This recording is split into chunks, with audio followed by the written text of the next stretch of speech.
Welcome back. I'm Pete. You're watching the Custom Car Channel. I'm on my way to go do a service call.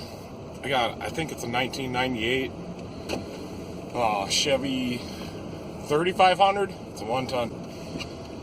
I don't work on big trucks, but the guy insisted. So it's a crank no start.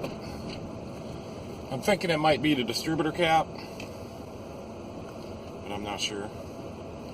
So, on my way, we're just gonna go check it out and see what we find. There also is another 1997 Chevy that I've worked on. The Silver Bullet, yeah, the Silver Bullet truck. So we need to, the heater control don't work right in that. The four-wheel drive's not working.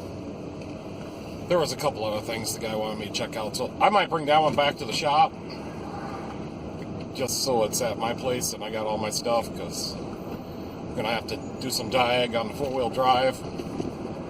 But anyways, I'm gonna drive over there and see what's up. So as soon as I get there, I'll turn the camera back on. Guys, I'm here. Here's the 3500 Chevy. It's a Silverado. Come on. And she's not bad. She's a big truck. She's got a big box on the back. I didn't want to bring this to my shop, but she's an automatic. It's got 115,000 miles. Alright, so I think the first thing I need to do is hook up a jumper wire down there to the starter wire on the S wire. And I'm just going to run it up here, so I'm going to put some spark testers on it. That way I can crank it over and watch them. Or else, I mean, you guys are going to have to watch them, and by the time you guys tell me, that's going to be a couple days later. So, another Silverado. Alright. So I'm just going to let the camera roll, and I got to get a piece of cardboard and get underneath. Okay, so it looks like I might not have to go underneath. I just reach in through here. And the starter's right back there. I need to connect onto that little wire.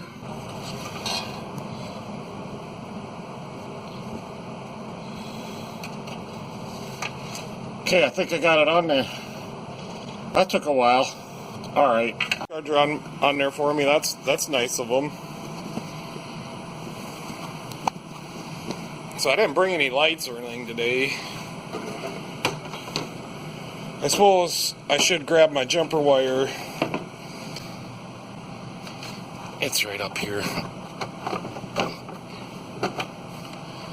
And then what I'm going to do, since I'm on the S wire down there, I'm just going to touch it. This is a automatic transmission, so we are in park. Yep, I hit the right wire. So that's what we're going to do when we need to do it. We're going to let's pull two of these off. We'll put two spark testers on. And I'll give her a little cranky and see what happens. Alright, I kind of changed my mind. I am gonna get one up there on the coil, because we need to know if the coil's sparking all the time and if these wires are sparking. Uh-oh. Did you see that? I did not do that. And now I can get at it better.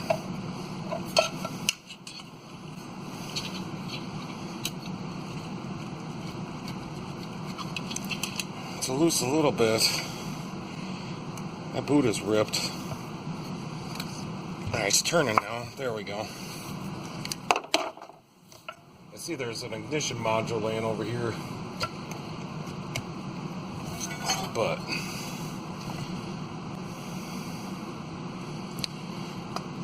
alright, so they got one on there. I'm gonna rig one up here on the coil real quick.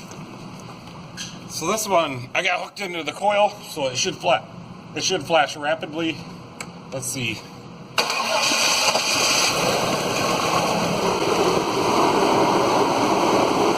And it started up.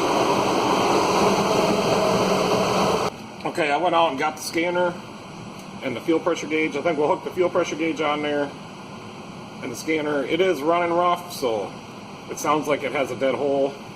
I'm still going for I'm still thinking the distributor cap, but let's see if there's any way we can find out which cylinder's missing. This is a 98, so I don't know if there's misfire counters, but maybe there's something else we can do.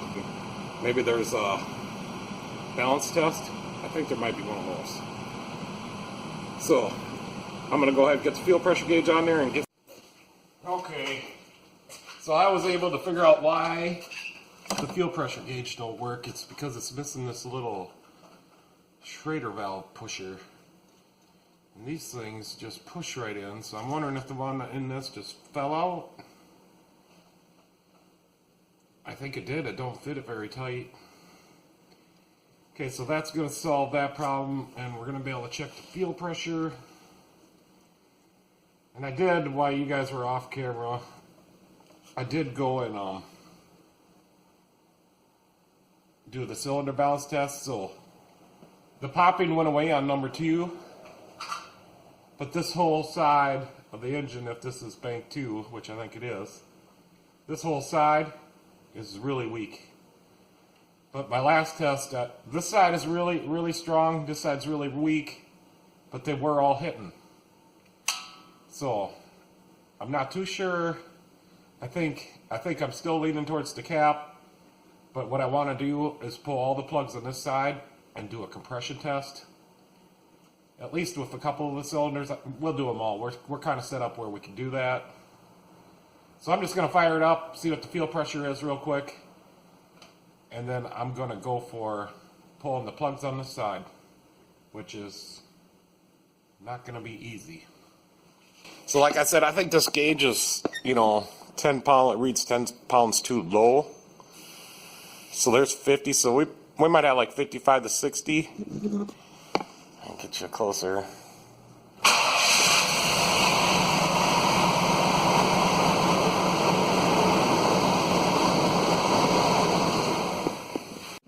Okay, I'm back at it. The customer stopped in, and when you guys were off camera, and he wanted me to check the compression real quick, and we kind of talked about some things, and he was saying that if the spark plug looked like I thought it was okay and it had good compression, that he just wants me to go for the cap and not diagnose anything more, because we could spend a couple more hours. But anyways, I'll show where you're at, and I'll crank it over on my compression gauge. I did get the fuel pressure gauge hooked up. I think it runs about 55 pounds, so it's probably the minimum for a Vortec, but it does run. So unless, the only unknown I have right now, maybe that something's wrong with the injectors, or the fuel pump's just dying out. But the truck's running right now, so I can't make any decisions as far as that goes right now. And the tests are showing it's okay. So here's my little wire I got on the S wire down there on the starter, the little terminal. That's on the outside on this one. So I'm gonna crank it over 4 revolutions, and I know you're supposed to have the throttle blocked open and the other plugs out, but I don't care. This is just going to get me to know. So let's crank it over 4 revolutions and see what that gauge goes to. So that is between 150 and 175. That is enough compression. That's a good compression. This is the cylinder. I'm on number 2 cylinder. This is the cylinder that was popping a little bit when I first got it going, and then I would cut that cylinder with the injector. That's how the computer does it. It cuts the injector on this one, and then the popping went away. So here's the plug, and it's an AC Delco, and it's black. It's got gas fouling deposits on it, and I would say this plug has been changed before. It's not the original. I can't see that being the original plug. Oh, there we got a little, is that a little carbon track? Or is that cracked? There is no dielectric grease in these wires. So maybe after seeing some of this now, there's a little carbon tracking right there. So that is carbon tracked. I don't even know if this camera is focusing on that. So right there where you see the line going through the A, that's a carbon track. So I'm still going for the cap and rotor, because it does miss when you first start it. And even after I replaced that cap and rotor the first time, some of these cylinders are loaded up with fuel, so it's going to take a little bit to get cleaned out. But that's where I'm going right now. And I have a little confession to make. Here I am still talking. I have worked on this truck before. It was a crank no start before, and I diagnosed it to be the ignition module. That's why there's this little guy sitting over here, because somebody replaced it before. They put in an aftermarket one. It says standard. And this baby is bad, because I had a used one, a GM one. I felt that was better than any aftermarket one. And it still has it in there. And these usually, in my experience, they're either good or bad. So I don't think that ignition module is any of our trouble. Alright, I'm back. I'm not happy about this job, but what can I do?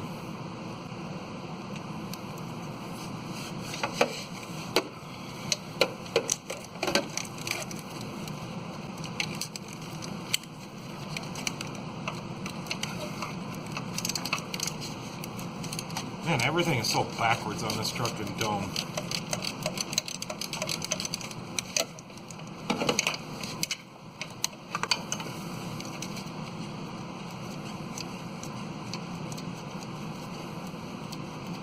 I gotta remove the coil to get to the distributor cap. I didn't bring a silver Sharpie either to mark them wires. I'm just gonna have to play it by ear now. Hopefully I don't mix them up. I got a bolt out. One single thing. I did feel with my fingers there's a bolt right down here.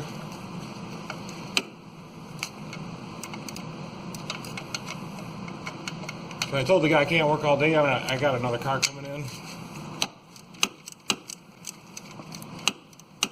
So later on today we're going to work on that Ford Explorer with the diff fluid. That was so bad. Alright, that assembly is getting loose. So we're gonna change out that fluid somehow today. That's gonna be pretty cool. Hopefully that video will be shorter. Right? I'm doing better on my videos as far as the length.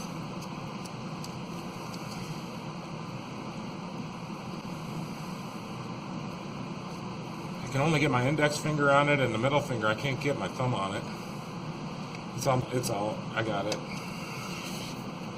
So now there's some wires hooked to it. I think we're gonna have to hook. Maybe not. We can just set that off to the side here. There's the ignition module I replaced before.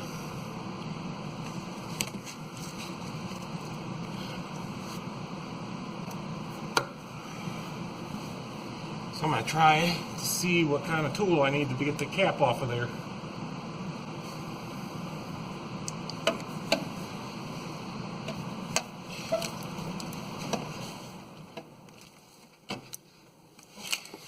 I can't see it. Okay, what about these spark plug wires?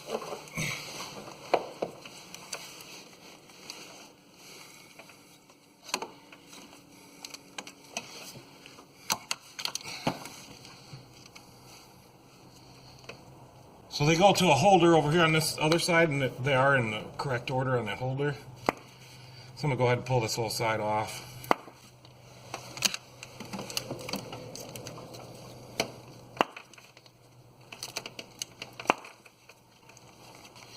And I didn't bring no dielectric grease because I usually don't put it on the cap side. For some reason, if you put it on the cap side, the spark plug wires like to pop off.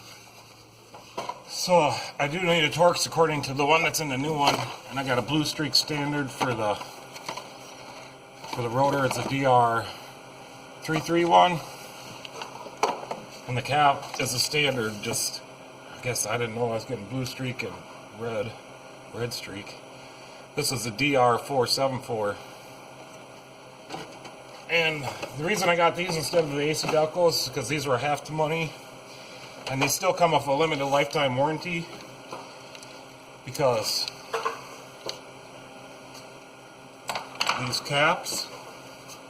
These caps fail even when they're brand new out of the box. They just do. So this is way down in here. I think I got a 20 Torx. That one's coming out. I think I'm going to try to take the screw out with me. I don't want to drop it down in that side there. I've heard some pretty bad stories of people dropping bolts. Oh, so there's one. Well, this other one is right up against the intake, and I may have to go back to my shop and get some better tools.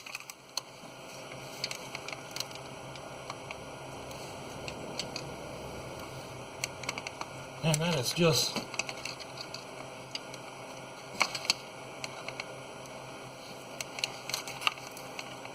They compacted this in there so bad. I'm gonna get it though.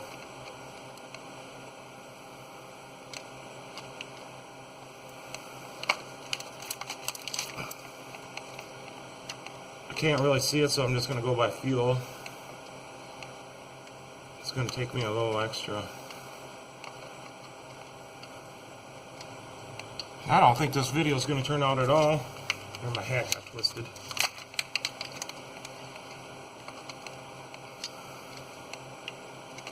I cannot. There, I finally got it in there. It's coming out. This screw I'm not going to be able to pull out with my fingers. We're just going to have to not drop it. I still have all the wires on the other side. Alright, I think it's out.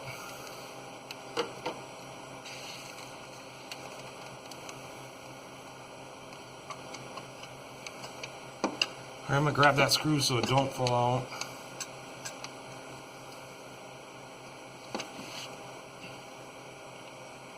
So usually on these, you cannot see where they're bad.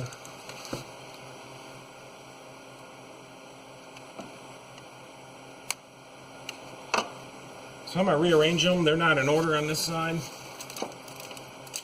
I don't know. So there's the coil wire. No, these wires have been replaced. There's no way these are the originals. There's no room back here.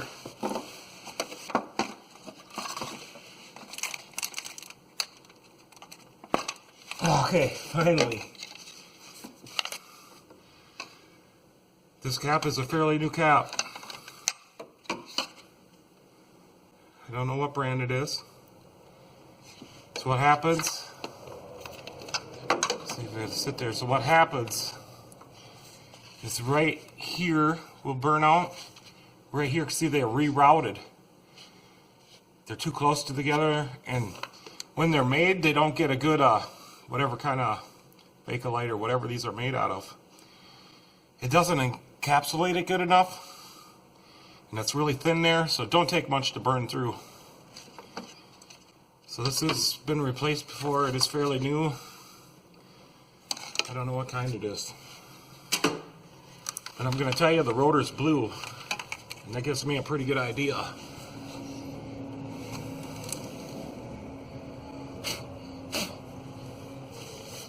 think the rotor is, what are they, 15? 15 Torx, yeah. And it's pointed back toward that passenger door, so just make it, it'll make it easier. I dropped it, the screwdriver.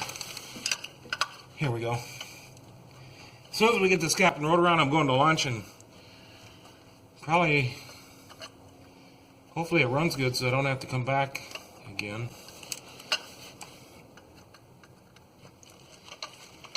Or at least come back today.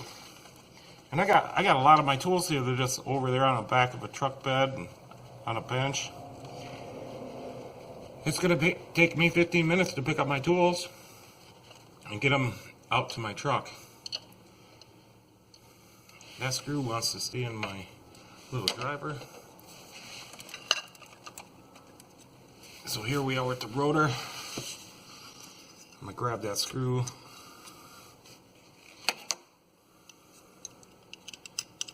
And this butt, or this, the tab is loose, I don't know. And this is a standard blue streak. Maybe I can get some warranty on this.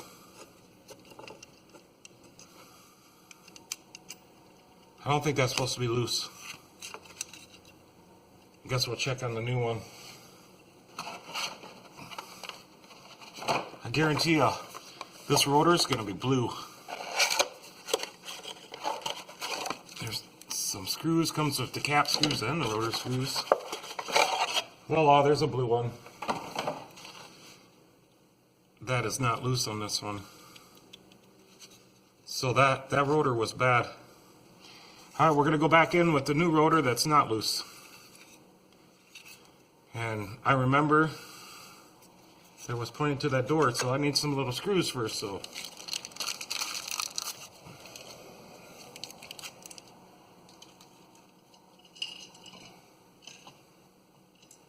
And I thought these screws would stay into these, right?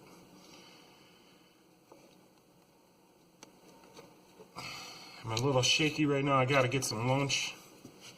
They don't. They just slide right in so easily. Yeah, we can't drop one of these screws, and that's so far down in there.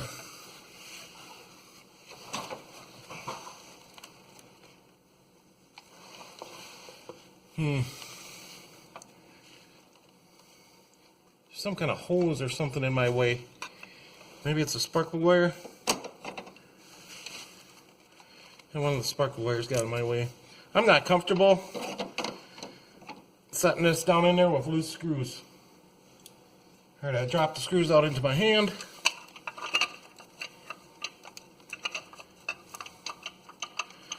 I think I'm sitting on there. The play in the distributor feels fine to me.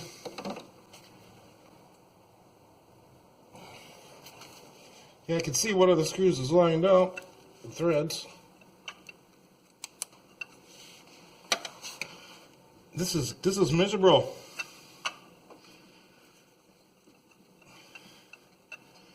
Alright, I'm not going to tighten that screw all the way, because once I get both screws in, I just want to make sure it's in its notches.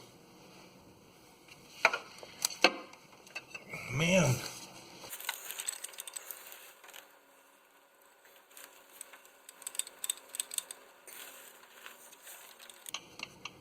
Alright, I think it's sitting in there okay. I'm just going to go ahead and tighten them.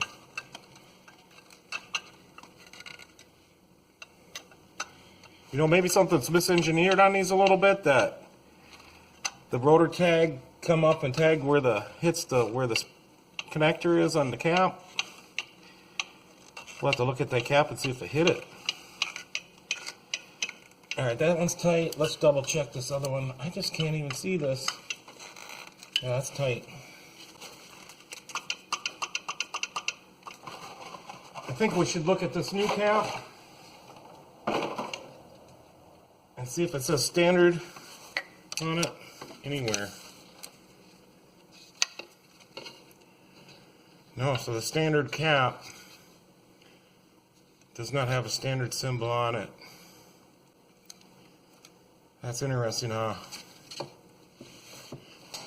So these screws slide right into the cap, and they're a pretty snug fit, but nothing really holds them. Alright, we're going back in.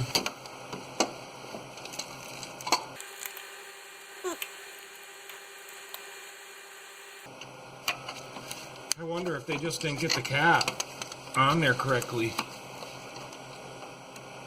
Alright, the screws are started. The cap feels like it's a snug fit. So, I'm going to go ahead, snug this one down, snug the other one down, and tighten them. You got to be careful on these. You break the ear off where they screw in. They like to split apart. And then you got to buy a distributor. The distributor is pretty cheap. That one's not tightening.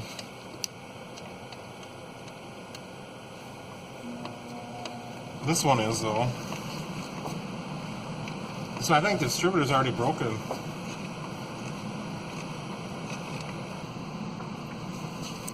Alright, I gotta know what's going on with that other one.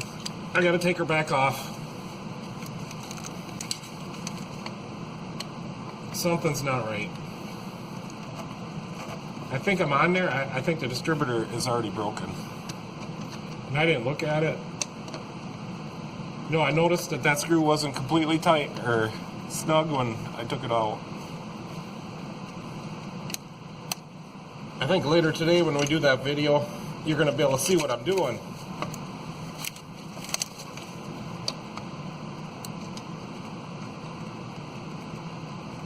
But don't feel bad you can't see what I'm doing, because I can't see what I'm doing either.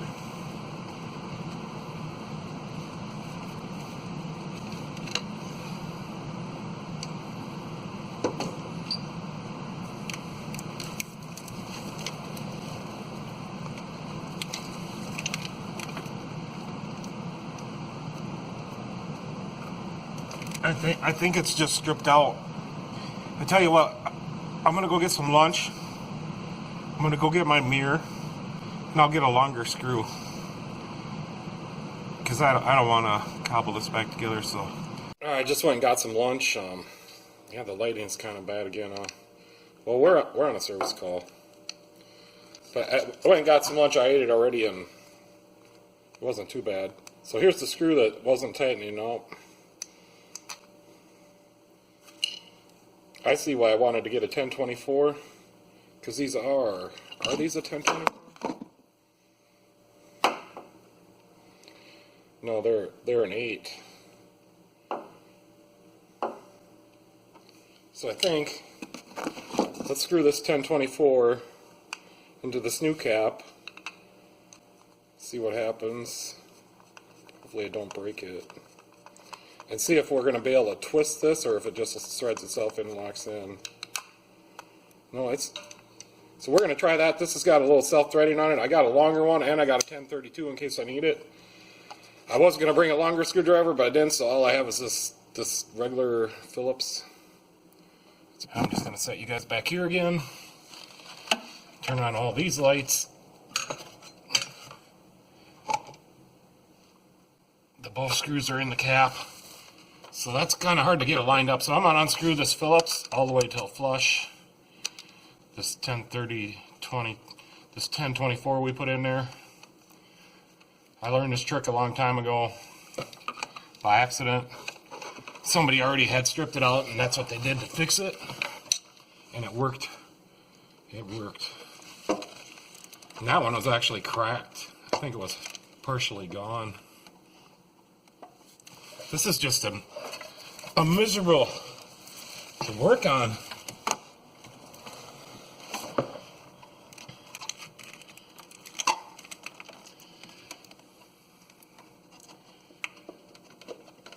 These caps are kind of hard to get lined up anyways.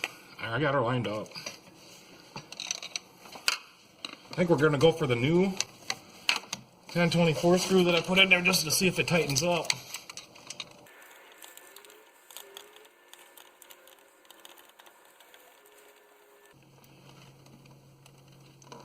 And it does, see? That's the trick of the day, or the, I don't know what we could call it, tip of the day. That's a free tip for you.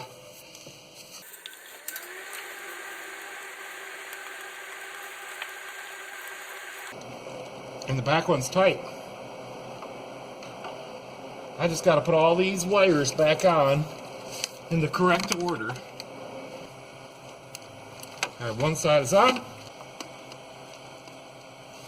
right, those are all on, besides for the coil wire, but I'm going to put this back on first. I think we just flip that over like this.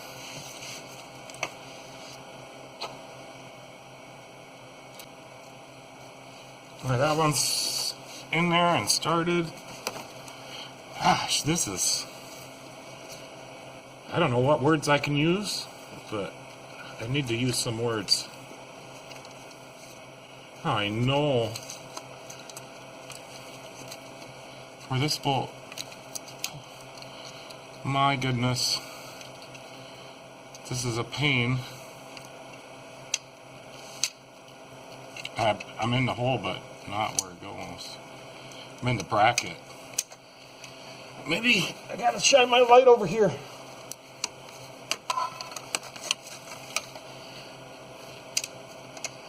I think it goes right there.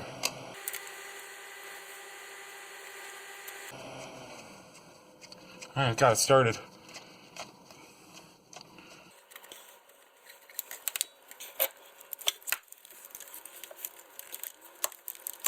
There's one.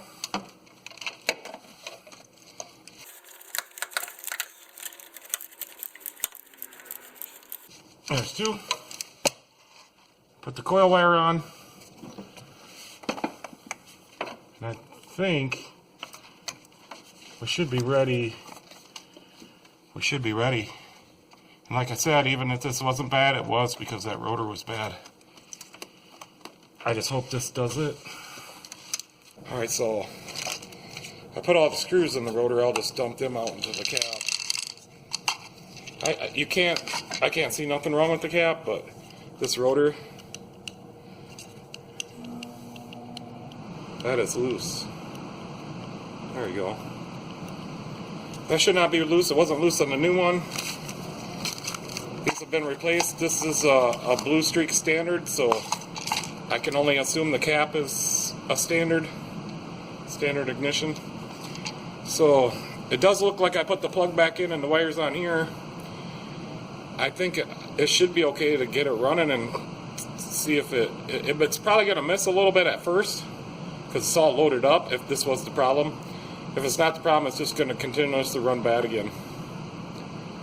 And the customer did say that the first time when it started not doing the crank no start was when it got cold. So that kind of makes sense. It sat in here and it started up. So I think when your engine's cold, it's probably gonna require the most spark of your coil. It just works that way when everything is cold and it's getting extra fuel. Because when you step on the gas pedal on your car and accelerate, the spark increases too because the fuel's getting into the cylinder and it requires more power to spark. I mean, I think that's how it works. At least that's my experience. So it would make sense that the cap was shorted out, that it wouldn't start when it was cold. Because it was just, and it did pop, and it was kind of trying to hit on one or two. She just wouldn't go. All right, I'm gonna move this trouble light. I'm gonna go set this stuff over somewhere. We're gonna fire it up. I'm getting kind of excited. Hopefully this works. If not, I'm gonna be done with it for today, and we're gonna go do something that we can do.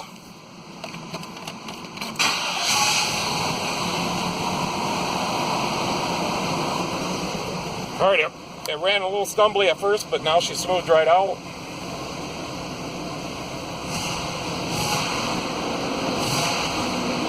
I like it.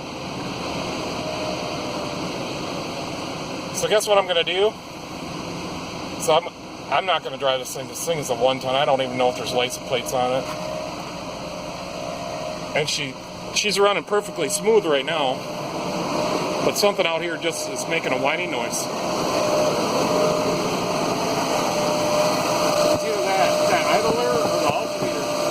I didn't bring my stethoscope. He's running really smooth. Alright guys, I hope you learned something. I'm going to go ahead and clear them codes off so in case something comes back on again. I'm sure a lot of the oxygen sensor codes where it was just running bad and running rich. It seems to be running good now. I can breathe in here for right now. I don't see any blue or black smoke anymore. So I'm going to have them run it and give them spark plugs a couple heat cycles, get them unfouled, the fuel fall into that they had. And I'm calling this one good for now. And this probably won't be the first time we work on this truck. At least it's my second time. But I don't know. I don't want to work on it. They watch my videos too, so. Alright guys, have a good day and you can catch me next time.